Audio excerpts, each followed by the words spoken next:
Hello, everybody, and welcome to The Advisor with Stacey Chillemi. And today I'm very excited because we have our very special guest back today. He is part of our podcast community. He has his own podcast on our channel. It's the Three Brains Intelligence, and he is a coach and a therapist. And today he wants to talk about the blocks that we all have and how to overcome them.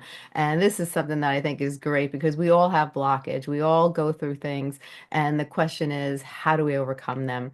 Well, today, Christoph is here today to tell you how to actually do that. So I'm really excited to have you back on the show. I love when you come on and you do your shows because you just have such great knowledge. All your previous podcasts were amazing. They did so well. People just love the topics you choose. You have done an outstanding job. Now, when it comes to, blockage and it comes to, how to overcome them, this is something that a lot of people have a lot of difficulty with. What's your intake when it comes to about blockage? Now, exactly what is blockage and how does blockage actually start in our lives? Beautiful question, Stacey. It's lovely to see you. I have to say first, I love her energy. When we talk together, it is something like talking to friends, but Yeah. talking a little bit deeper than just about, say, what kind of wine or what kind of food are we going to order. We also go deeper and really touch the topic. So that's is really beautiful. So blocks, and yeah, you're so right. I never found somebody who does not have, say, somewhere a block. Right. Because a block is actually normal for everybody. Because if you like to do something, you have to get out of your comfort zone. It's now the first thing you have to learn to write or to read. And Yeah. it's also a blockage. How do you get there? But let's Mhm. say a resource blockage. You have to learn something to get over it.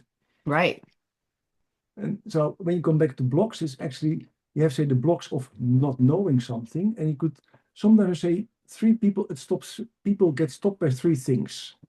And that there's three belief systems besides the physical part. The belief systems, and it's all, but that is a beautiful Pareto 2080. I don't believe I have the capacities. I don't believe it's possible, or I don't believe I'm worth it. That stops a lot of people from getting there. If you Yeah. don't believe you have the capacities, yeah, why would you try it? Because I cannot do this. Right. If you don't believe it's possible, it's like, why should I ever start trying? Because it's not possible. Right. And if for some odd reason you don't believe you're worth it, or you're not allowed to do it, then you also don't do it. And those belief systems, 99% are now a beautiful gift from our upbringing. And it doesn't mean our parents deliberately messed us up. That's not what I'm saying. But with all their love, they were more protective, more challenging, more demanding, or whatever they were, from their best intentions. And some were as a little child created a block from that.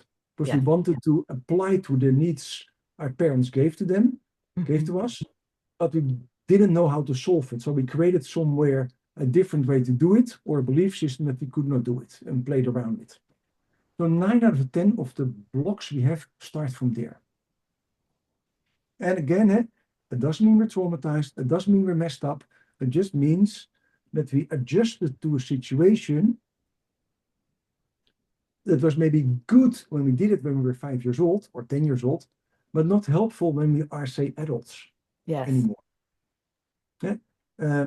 Now starting to cry when you cannot do something was maybe great because your mom would help you. Now starting to cry on your work is probably not the best thing because I don't know if you have such an empathic boss. And it makes sense, but the Yeah. emotion is still the same. So now that's somewhere where it erases. And say I'm rather making it a more binary 0, 1 because there are many other reasons. But these three things you almost find everywhere. Right. And the other part is, say, our physical part, what we discussed earlier. We have a head brain, your logical part that knows tomorrow and yesterday and can actually do an analysis. Your heart brain that just likes to be connected with people, and your gut brain that just likes to do the things good for you. Based on the beliefs we create somewhere in our life, it has an effect on our heart, our head, or our gut. Hmm. If you're told that you're stupid because your brother is smarter or your sister is smarter, then somewhere you start believing it. Yeah. So then you think, I'm not capable of doing so. And your head brain somewhere starts believing that.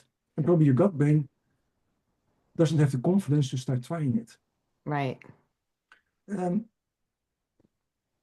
if you like to please people, what every child wants, because you like to be cared by your parents, then you could create beliefs for yourself to stay connected to them that you don't do it. Yeah, I'm a boy, so I don't do that. I'm a girl, so I don't do that. Yeah, Mhm. we normally as boys don't become really empathic or criers because no, that's not really good seen. Somebody, yeah? Big boys don't cry. So we close our heart from having that vulnerability for ourselves. So Right. then later in life, when your girlfriend says, you cannot really be intimate in an emotional level with me, yeah, that's not because the guy doesn't want to, but somewhere when he was young, he learned not to show his vulnerability and his emotional intimacy because his parents would laugh about it. Not because they hated him, because they wanted to raise him for a world where boys should be boys, Right. according to them. And so those things happen. So and most people have them. So most blocks we have are beliefs blocks, and they stay in our head logically, in our heart and our gut. And what is now the pity why we cannot overcome them? And then is we all know logically mostly what we can and cannot do. If we really make a good assessment, I know I cannot run the 100 meters in 10 seconds. I will never be a Usain Bolt. Right. That's that's logical fact. But saying to me, hey, I cannot learn psychology because I'm in my 50s, who says I cannot? But Right. somewhere I learned maybe from, okay, if you're that age, you don't go to university anymore, or hey, Chris, you're not smart enough, so you cannot do those kind of things. And that's somewhere in your head. But Right. logically, most people know you can. What really stops me then is not my logic, but actually what's in my heart and what's in my gut.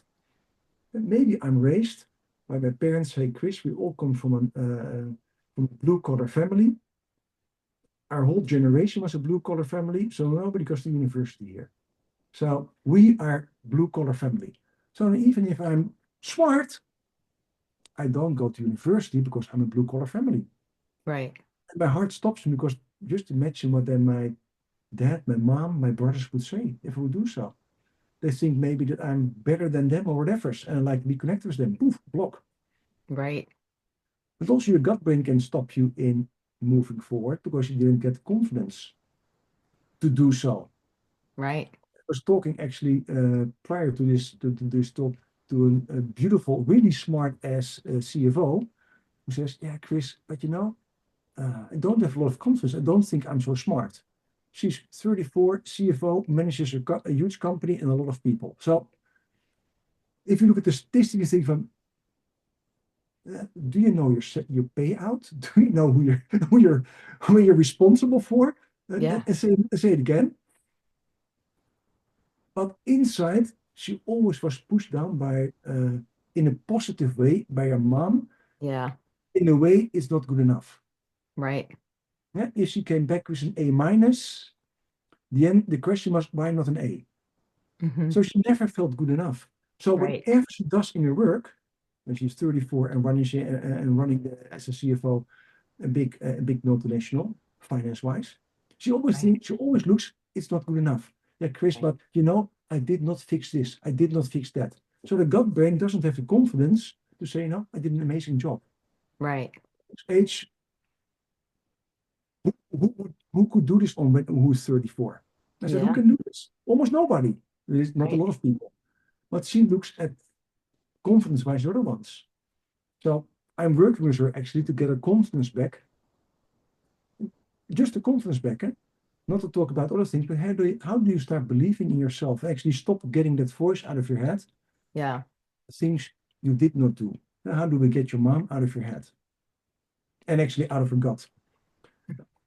So that is how we get it most times, and how we could start working on it in a short explanation. Now, I talk too much, almost, Stacy. Not at all. I agree with you so much. I've known people that either they don't think they're worthy, so they immediately, so what they were taught when they were younger, worked for them as a kid. But when they got to an adult, these were not constructive habits or behaviors that were going to get them far in life. That people pleaser, always trying to please your parents. When you get older, that people pleaser doesn't work. When you're trying to please everybody, you end up stressing yourself. You end up, pleasing everybody else, but you are the one getting burnt out, Yeah, and people take advantage of you. And yeah, then you have those people that, I knew somebody that she was very smart, and her mother would look at her homework and say it's not good enough and rip it up. And when she grew up, she became a professional. She was a doctor, and she did wonderful things, but yet she never thought she was worthy. She never thought anything good of herself, and she had so many great qualities, but she never saw it in herself because of her childhood, the way she was brought up in her childhood.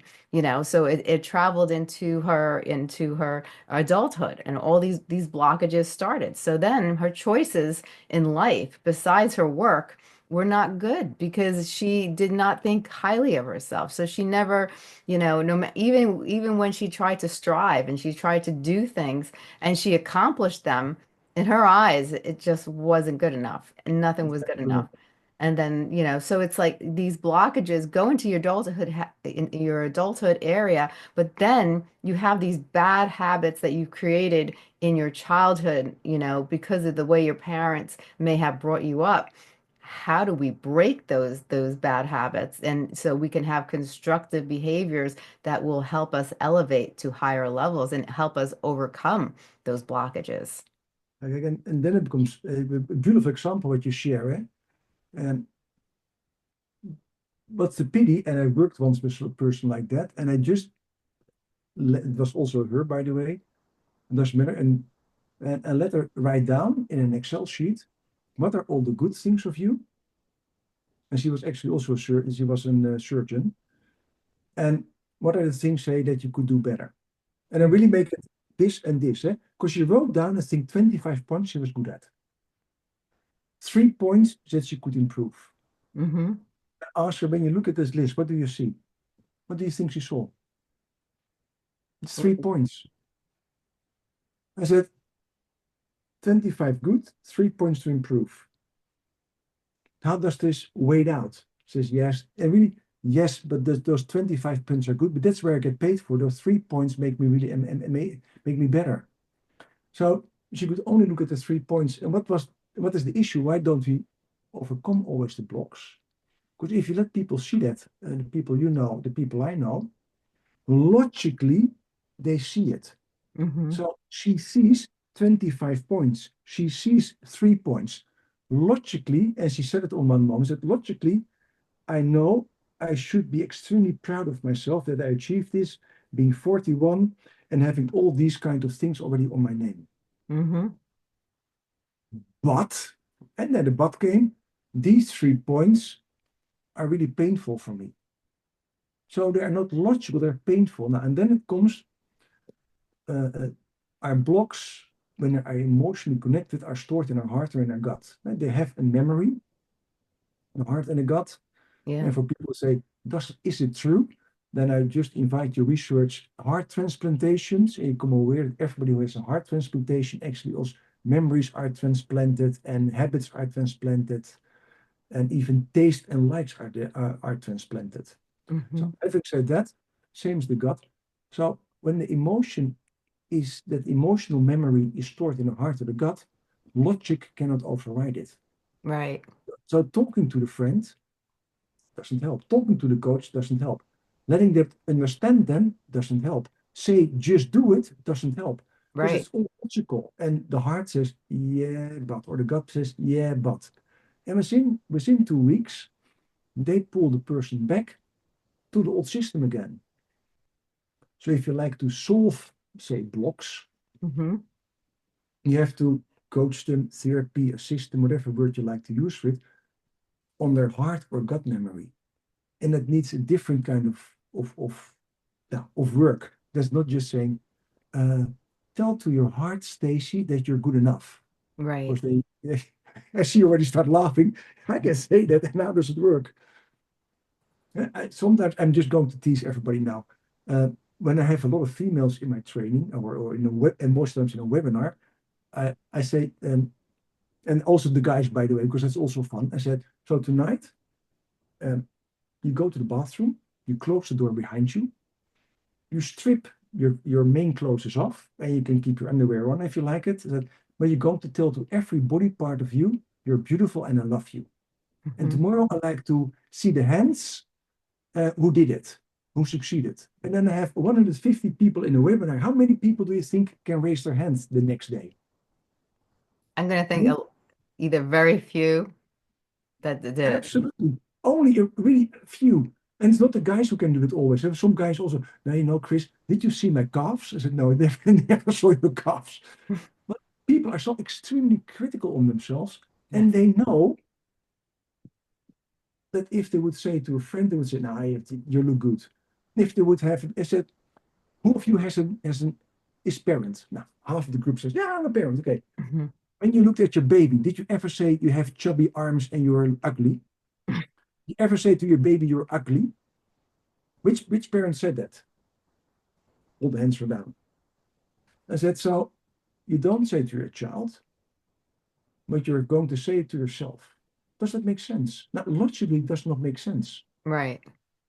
But emotionally, their heart or their gut is stopping them to say that. Yeah. So you have to coach them on that part. And I find it an amazing exercise for everybody who listens now. I challenge you to do the same tonight.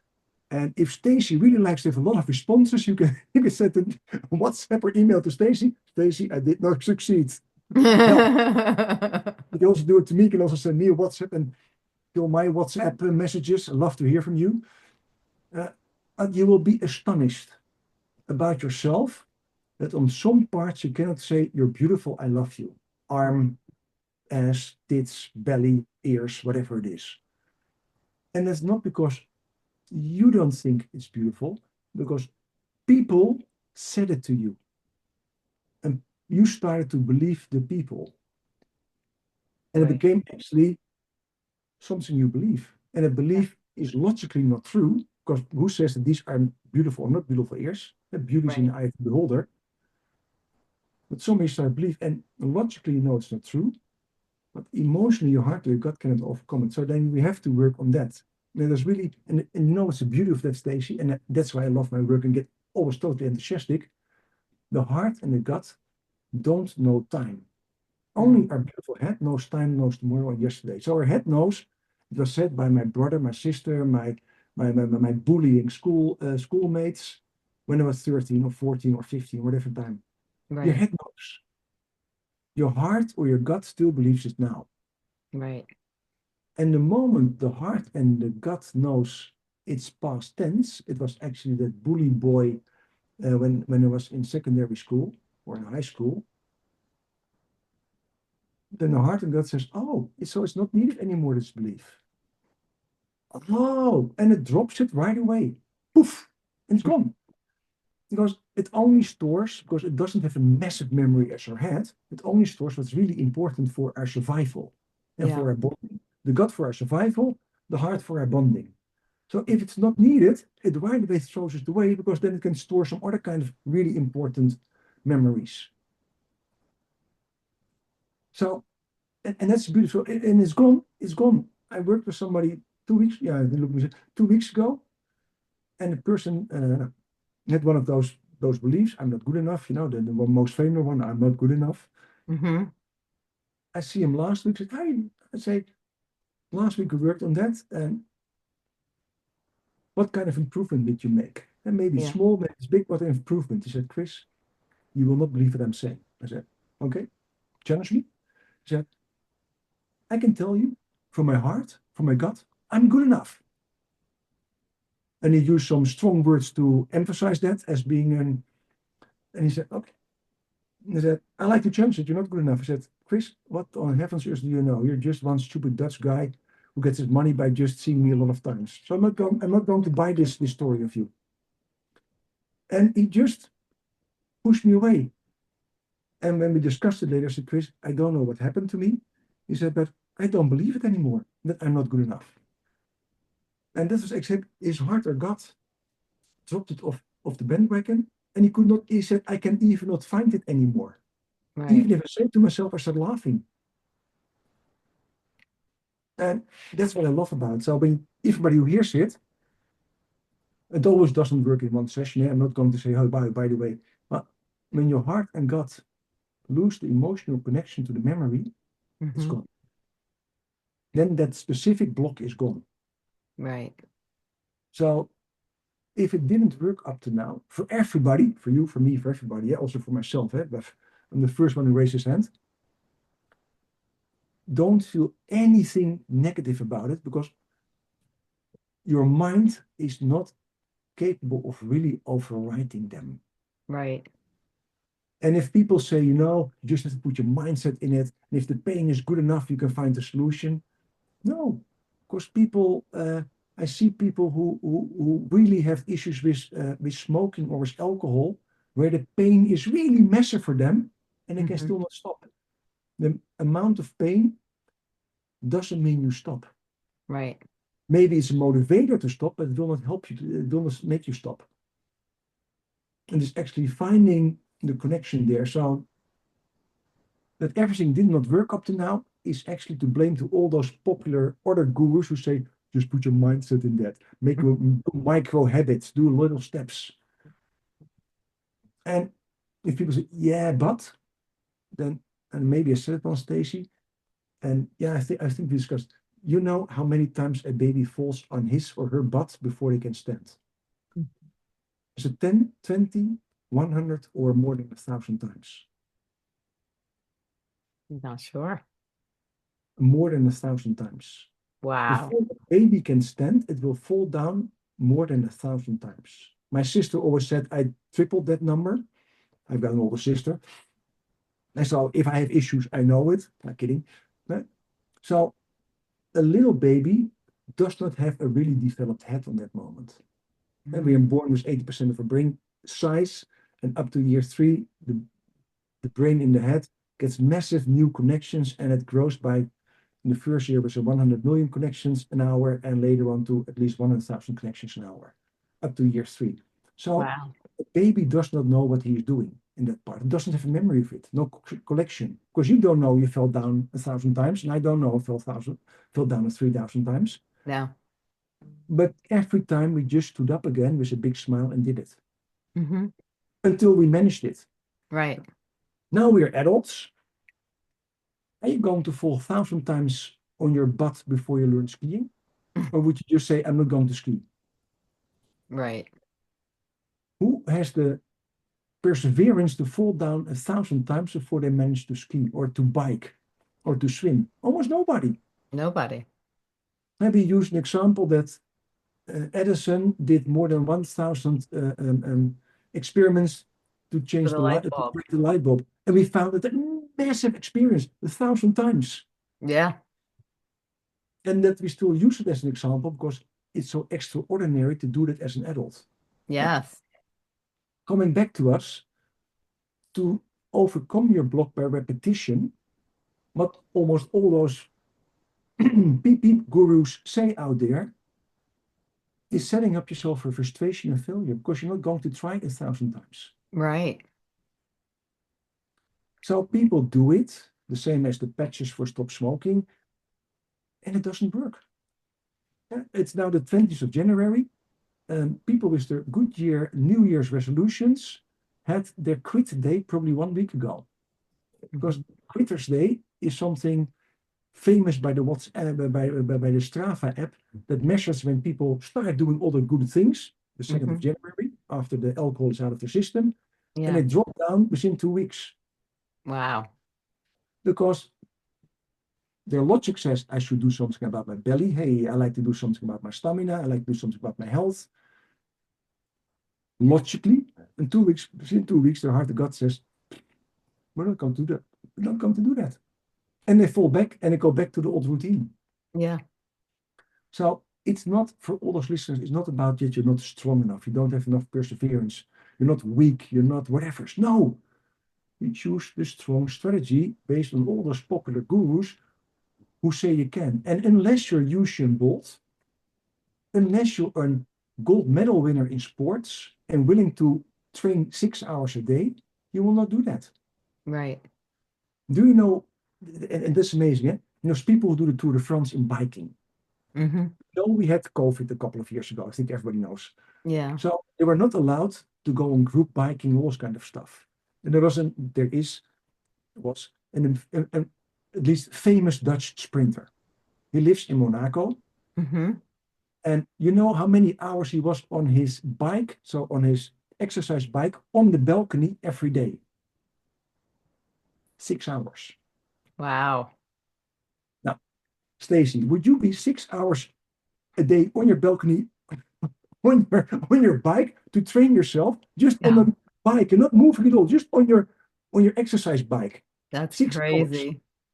Yeah. But that's what he did to stay in the top three of being the best sprinters in the world. Yeah.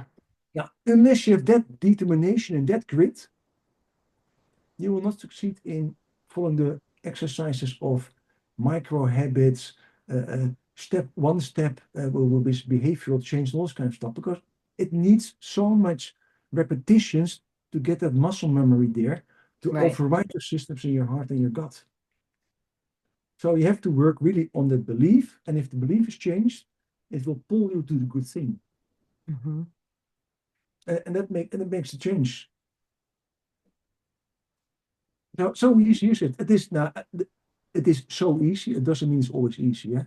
Yeah. Knowing what stops you doesn't mean you overcome it right away. But knowing, hey, I learned it when I was a child because, by the way, my dad, my mom, my schoolmates, or I learned it there. And this coping mechanism was really smart to do there. And I still feel it when I would not do it. Okay, that's step one. But then getting it out, that is possible, but it needs some work. And it really needs, say, now, in my words, which brain is talking, communication is the heart of the gut. Hmm.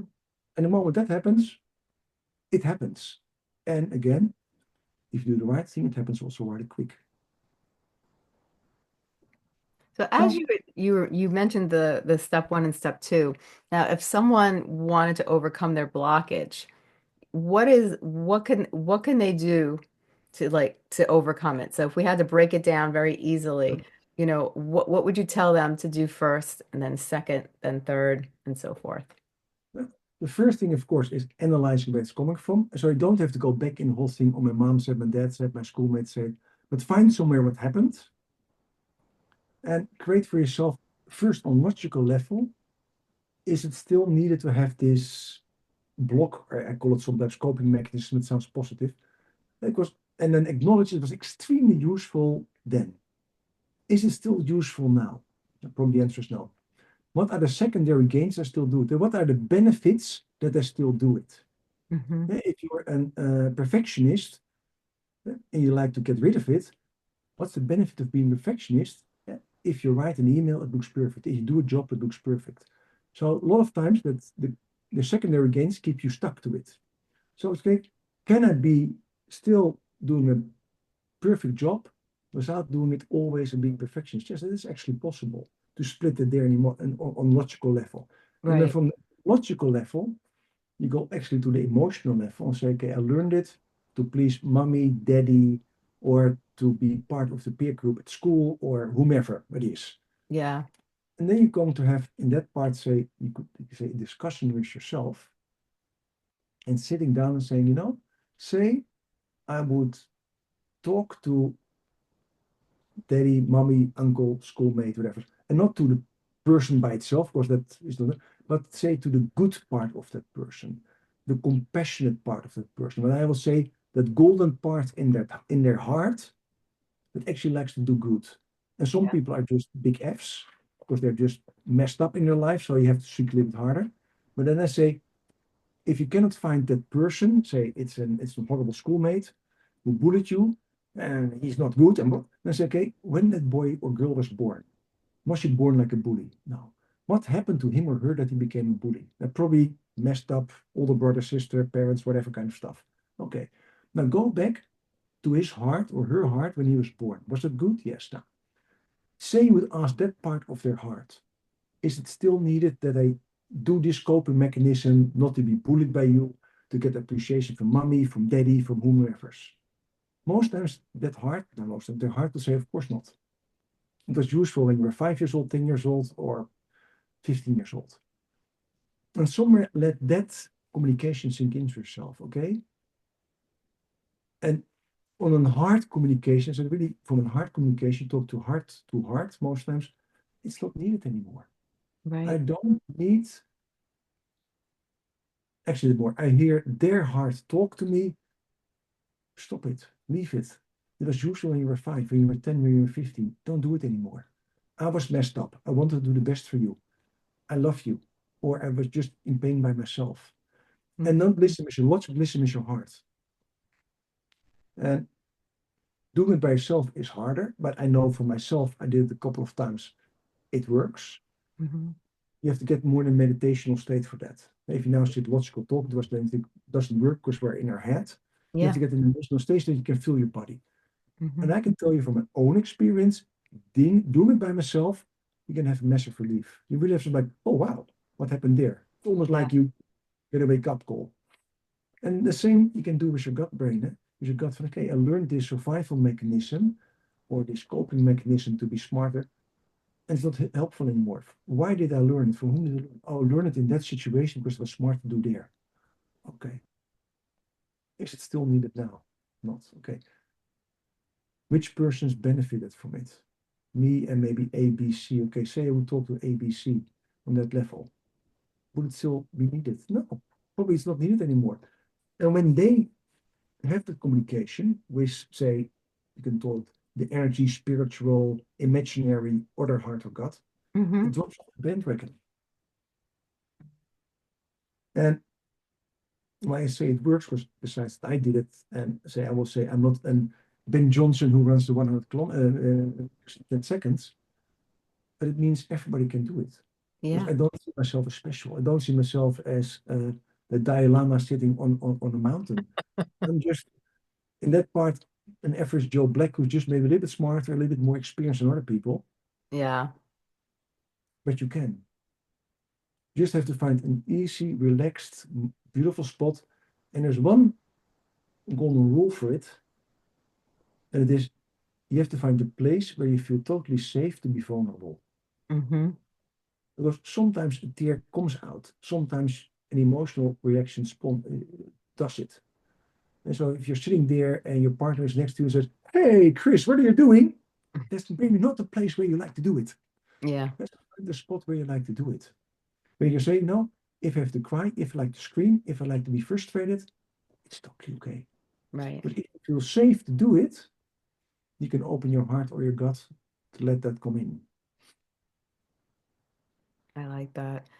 And when you talk about meditation, really get in touch with your heart and your gut, is there something, you said it, you mentioned, and I agree with you, that really, if you want to see true success, you really need to do it with a coach or a therapist that is trained in the three components of your brain. And but if you want to try it at home and you want to see if you could have any type of improvement, what would be that type of meditation you would suggest? Like, what would be maybe the steps, something they could do? I love your question because when I say meditation, it sounds so easy for me because there's so many ways. Hmm. Like the most simple way what everybody can do is just find a place where you can sit easily. I will not say lie down because sometimes people fall asleep. And like actually, where you sit nice.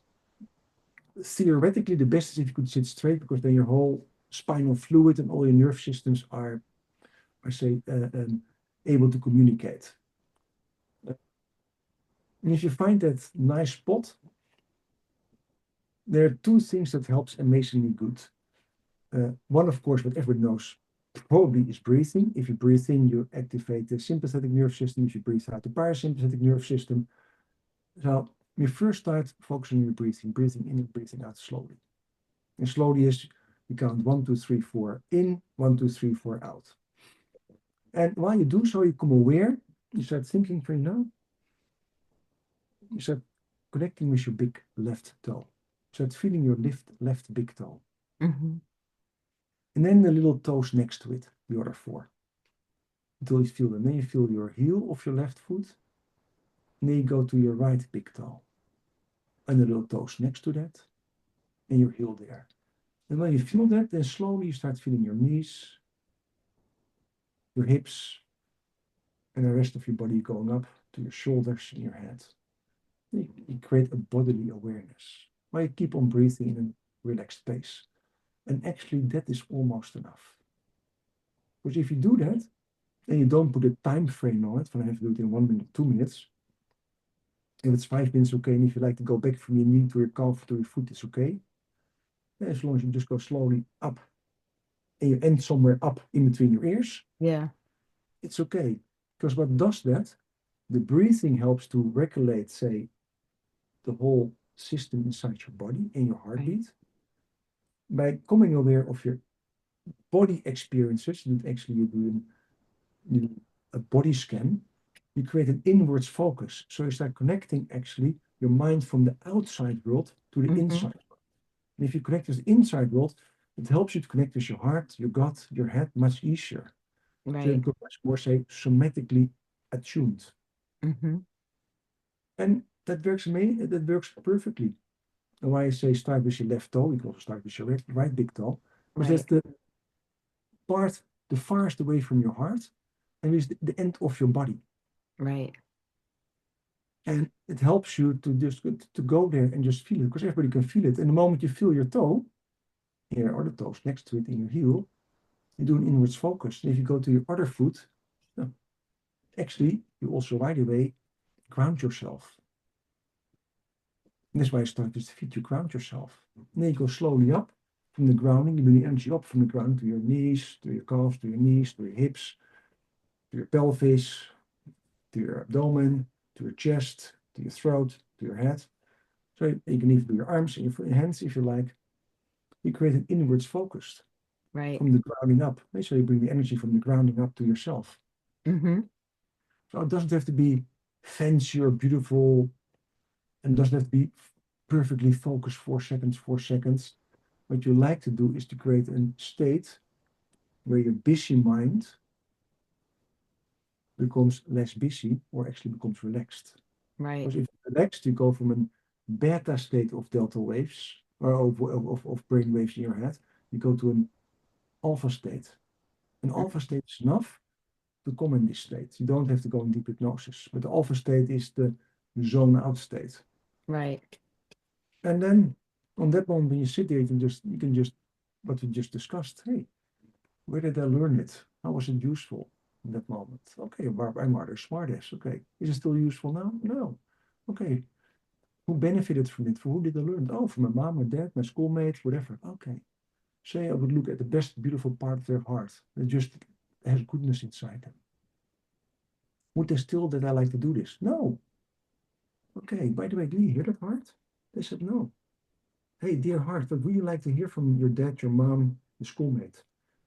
Oh, that they loved me, or that they didn't mean it, or they did it from a good thing. Okay, let also that heart communicate with that. Okay, wow, oh, amazing.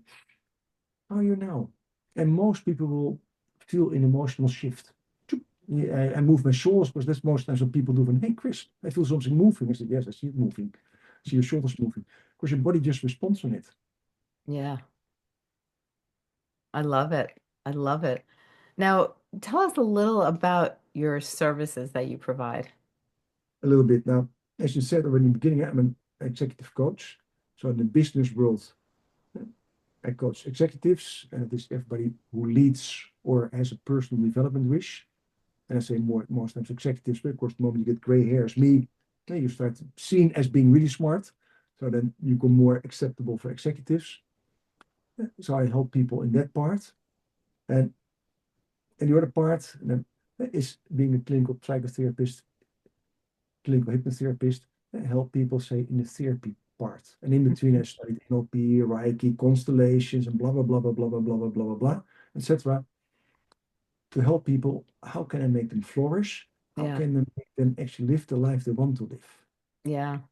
And in therapy world, of course, you talk about blocks or painful blocks. Eh? In coaching, you more talk about what people like to achieve. Hmm. They like to achieve something, they like to move forward. In therapy, most times about, oh, there go my glasses. What is holding somebody back? Eh? What kind of pain do they still have? Yeah. That holds them back. That is say somewhere and 0-1 comparison. And I do both. Besides it, as you maybe know, I wrote a book about relationships, which brain is talking about, explaining about the three brains, how it works, but how it deals with every relationship we have. Yeah, So how can you get better relationships with your partner, your colleagues, etc., etc. And I deliver a training to make people to learn how you can coach people in all the the big words of coaching. You don't have to be a leader. You don't have to be a coach. You can right, just be who likes to help people with the three-brain coaching. I teach people how to do that.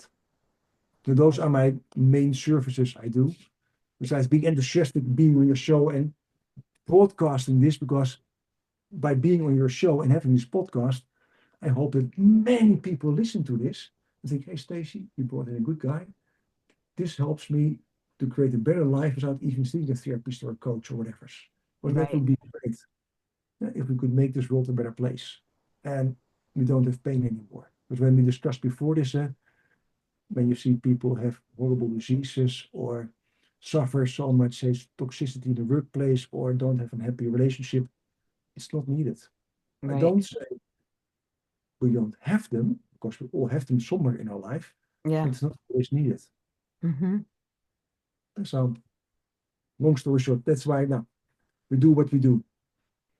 Because I if you love would, you don't have to move it, but if you find the sentence behind, you find balance in your life, it is the purpose we have to create that somewhere that forcing happiness in people. I love it. I love it. This is amazing. Tell us, from this conversation, if you had to really emphasize on some important factors, what are some of the things you'd like to emphasize for people to take away from this conversation? Uh, Now, one thing, you're not a failure if you didn't succeed up to now to get rid of your blocks. Hmm. Because let's just say, I would say 90%, but I don't know the number, of all those well-meant gurus out there give you a strategy that doesn't work. That's repetition. Right. Micro habits, step by step, uh, be stronger, just make a decision, say, yeah, whatever I can, Yeah. work. So you're not a failure. Secondly, your heart and your gut still believe it's needed to have it now. The Right. moment they learn it's not needed anymore, it disappears extremely quickly. And thirdly, you can be in charge of that. We just discussed step by step actually how you can do that. Yes. You don't need, you call Stacy, you call me, you find us on the website, Three Brains Intelligence, and you ask a question. And those are the main steps. And by the way, and really everybody can achieve, say, to overcome his or her blocks. Right. I will not say it's always easy, Hmm. because some people really have a story that you think, wow, I'm Yeah. really admiring that you're still alive and happy and now not laughing anymore. And with Yeah. all the torment that they had in life. But it's still possible because the beauty is it's all memories. Right. Nobody lives his past anymore. Only your heart and gut do. Right. Until they learn not to do anymore. Hmm. And that's the beauty of it. Whatever Yeah. happened 1 year ago, 10 years ago, does not exist anymore. Only Right. in your gut is an emotion. Exactly. I So love it. yeah. Say, and by the way, I forgot it to tell it. Say, I just be part of BU. So a B and then U as no, you. And you can find me there if you go on the app. And there's a discounted €75 first session fee. So it makes it affordable for everybody. And I would say if most people can have massive steps in one session already. So look it up, find it. So at least you can have an easier way to find me. I love it. I love it. Now tell everybody your website so they know where to go to. And the easy website, it's so easy. Three Brains Intelligence. Hmm.